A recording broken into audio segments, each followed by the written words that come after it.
नमस्कार, मैं रवीश कुमार। पांचवें चरण में आज मुंबई की 6 लोकसभा सीटों के लिए वोट डाले गए। चुनाव आयोग ने शहरी मतदाताओं से अपील की थी कि बाहर निकलें और वोट डालें। मुंबई में मतदान का प्रतिशत काफी कम रहता है, लेकिन इस बार दूसरी ही कहानी सामने आने लगी।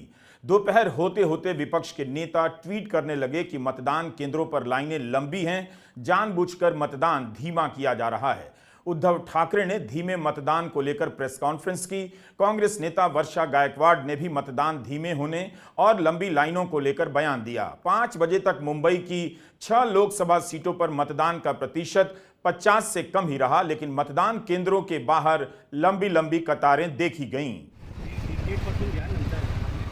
अब इस लंबी लाइन को देखिए। मुंबई के विले पार्ले का मतदान केंद्र है। शाहजी राजे मार्ग के स्कूल पर लोगों की लाइन कितनी लंबी है, यह वीडियो दोपहर 3 बजे का है। ऐसे ही लंबी लाइनें कुछ और जगहों पर देखी गईं। इंडिया गठबंधन को लगा कि जानबूझकर देरी की जा रही है, लंबी लाइनों से हताश होकर लोग घर न चले जाएं, इसलिए शाम 5 बजे उद्धव ठाकरे ने एक अर्जेंट प्रेस कॉन्फ्रेंस बुलाई और लोगों से अपील की कि जो भी घर चले गए हैं वापस आएं और 6 बजे से पहले लाइन में लगें। कांग्रेस की वर्षा गायकवाड़ ने भी लंबी लाइनों को लेकर आरोप लगाया। उद्धव ठाकरे का कहना है कि उन्हीं इलाकों में मतदान को धीमा किया जा रहा है जहां पर इंडिया गठबंधन मजबूत है। चुनाव अधिकारी ने कहा कि हम लाइन में लगे लोगों को टोकन बांटेंगे और जितने भी लोग लाइन में लगे होंगे उनका मतदान कराया जाएगा। तो मैं सारे मतदाताओं को एक रिक्वेस्ट करता हूं, विनती करता हूं कि चाहे सुबह के 5 भी बज जाए, लेकिन आज जब तक समय दिया हुआ है उसके पहले आप मतदान केंद्र में जाइए। अगर सुबह कुछ भी असुविधा के कारण आप घर लौटे हो तो वापस जाइए, और कल सुबह 5 भी बज जाए, 6 भी बज जाए, कोई भी वहां से हिलेगा नहीं। आपको वोट करने का अधिकार है और आप वोट देने के बिना वो जो केंद्र है वो बंद नहीं हो सकता।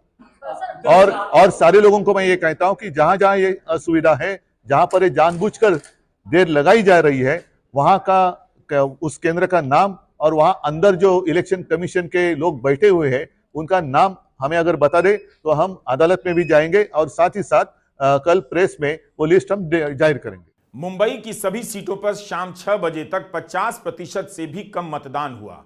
बीजेपी के नेता देवेंद्र फडणवीस ने भी मुंबई में धीमे मतदान की शिकायत की। उन्होंने भी चुनाव आयोग से गुजारिश की कि धीमे मतदान की शिकायतों को देखें और तुरंत कार्रवाई की जाए। मुख्य चुनाव अधिकारी एस चोकालिंगम का बयान आया कि उन्होंने सभी रिटर्निंग अफसरों और कलेक्टरों को आदेश दिया है कि रिजर्व स्टाफ को भी ड्यूटी पर लगाएं और मतदान कराएं।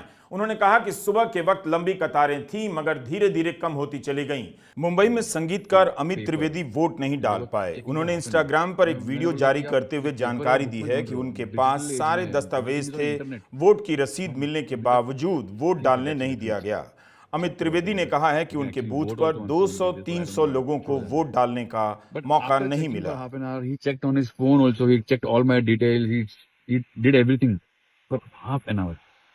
And after that he's saying, sorry नहीं है सर, you can't vote. तो I said, मतलब मैं वोटिंग कर नहीं पाऊंगा। आपने नो सर, नहीं कर पाएंगे। बहुत लोग डिसअपॉइंटेड गए सर, 200-300 से लोग ऐसे डिसअपॉइंटेड गए।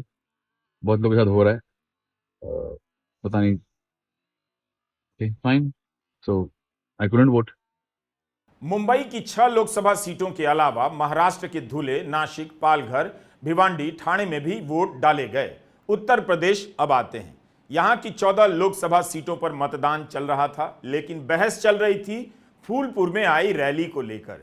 इस रैली में इतनी भीड़ आ गई कि आज भी मुख्यमंत्री योगी आदित्यनाथ और अखिलेश यादव इसे लेकर एक दूसरे पर निशाना साधते रहे।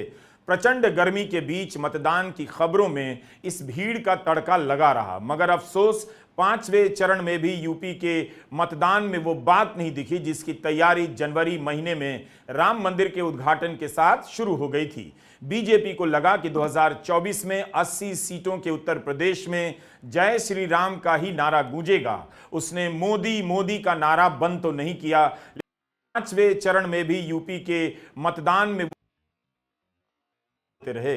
प्रचंड गर्मी के बीच मतदान की खबरों में इस भीड़ का तड़का लगा रहा, मगर अफसोस पांचवें चरण में भी यूपी के मतदान में वो बात नहीं दिखी जिसकी तैयारी जनवरी महीने में राम मंदिर के उद्घाटन के साथ शुरू हो गई थी।